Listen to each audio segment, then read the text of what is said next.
Hi, I'm Jessica from the London Jewellery School, and today I'm going to show you how to make some jewellery. For this project you will need some scrap card, a texture plate, some 1000 grit emery paper and 500 grit emery paper, a piece of silver sheet which is 0.7mm thick, 1.5 centimeters wide and around 10 centimeters long, a firing block, some brass tweezers, a hand torch, some glanole polish, some tissue, round nose pliers, half round nose pliers, a mandrel and a mallet. First of all, we need to heat up our strip of silver, which is called annealing. Point your torch towards the fire brick and turn on the gas, then flick on to produce the flame. You're going to do long strokes along the silver in order to heat it up. If you have a larger torch, you may need to hold the torch further away from the silver.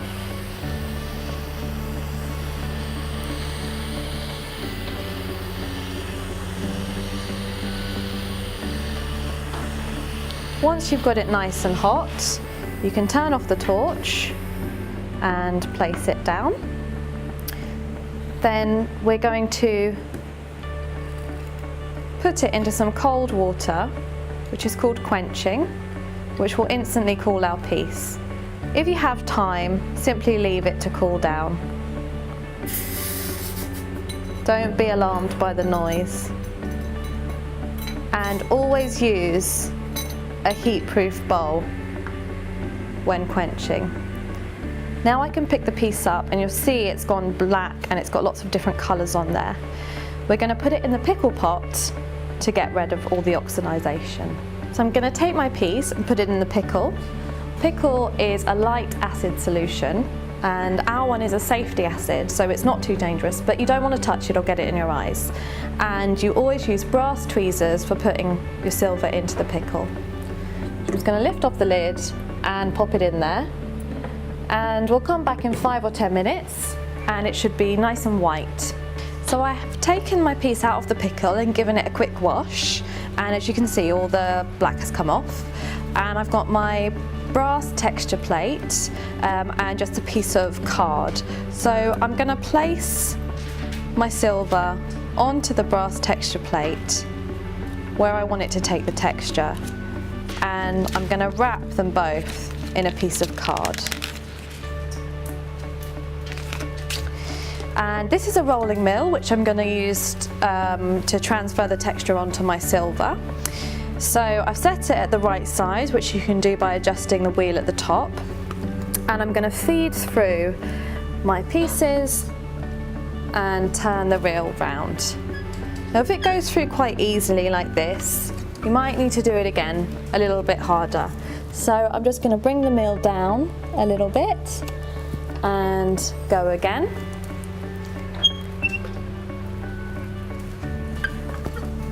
And one more time.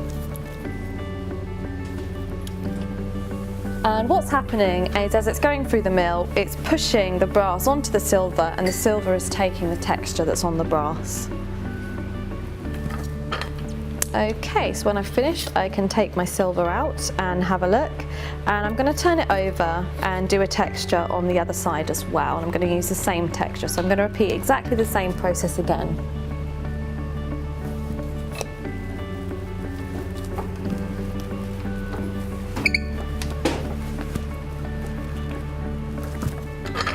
Great, now I can take my silver out and it's got a nice texture on it, and that's that stage. So now that I've got this lovely texture on my piece, I'm going to polish it and then I'm going to shape it. So I'm going to start with a 500 grit emery paper. This is the maximum grit that you want to use to polish your piece because we don't want to get rid of the texture. And I'm just going to be rubbing up and down to bring about a shine.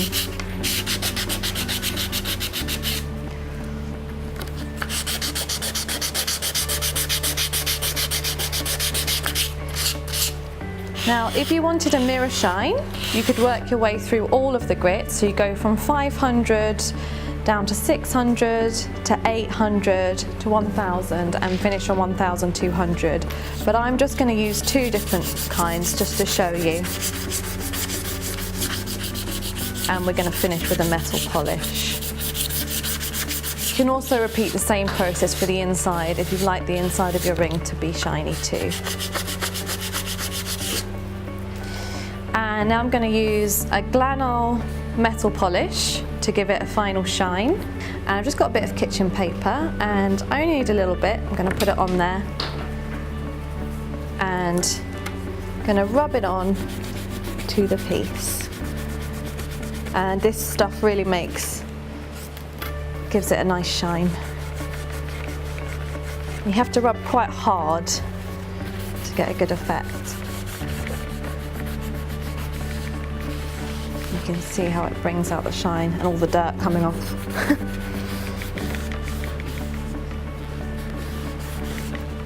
Okay, so when you're happy with the finish, now we're going to shape it into a ring. So I'm going to start with my half round pliers and make sure the half round bit is on the inside and the texture's on the outside. And I'm just going to start by giving it a gentle curve. This will help me in the beginning of the ring shaping process. And I'm going to take it to my mandrel and push it round.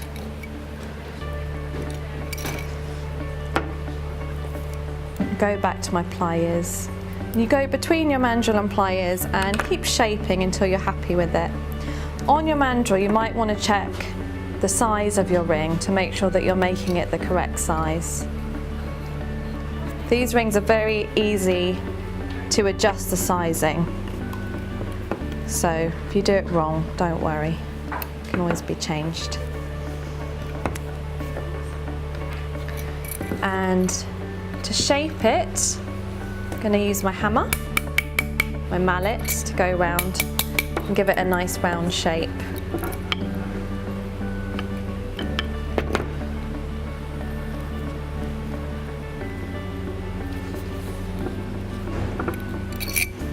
So you can see my ring starting to take shape, but it still needs a bit of encouragement with the round nose pliers, the half round.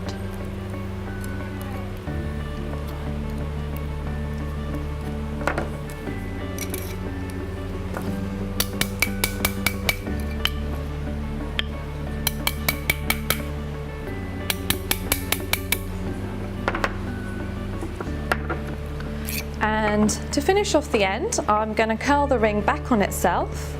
So I'm using some round nose pliers, grab hold of the end of the piece of silver and twist it round to make a loop.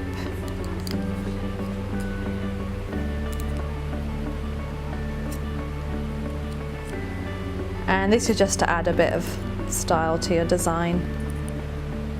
It's optional.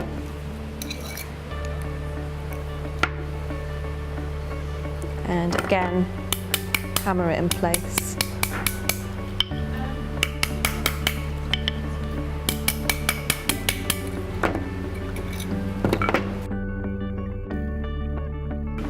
And once you've finished, you can try it on and you have your silver ring.